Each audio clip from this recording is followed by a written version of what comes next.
And don't do that.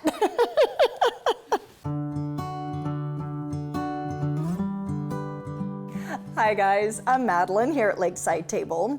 And would you like to do something to impress your friends or maybe your kids? Okay, here's the scenario. You're making breakfast, pancakes, scrambled eggs, something like that, something with eggs. You casually reach over, take an egg in one hand, crack it with one hand.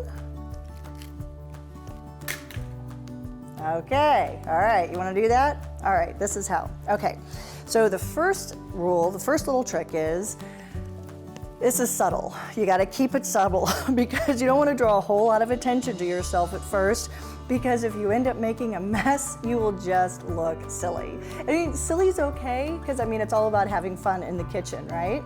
Okay.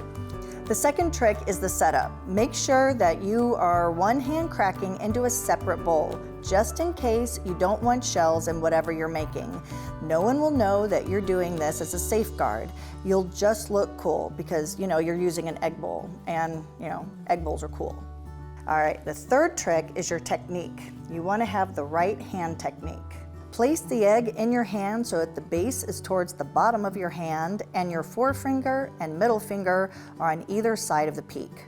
Crack the egg on a flat surface, not the side of a bowl or an edge, because that can break the yolk. Then slightly pull the shell apart by gently pulling up with your two fingers.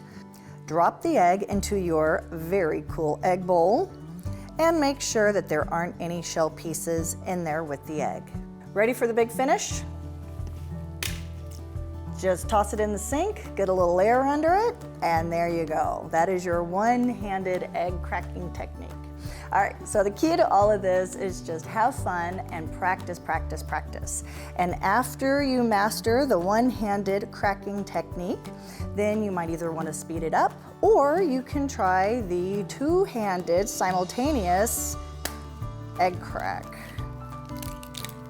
Wah-ha-ha-ha-ha. There we go. Big finish. All right, thanks so much for stopping by and hanging out with me here at Lakeside Table. Go get some eggs, get cracking, and I will see you next week. Bye, guys.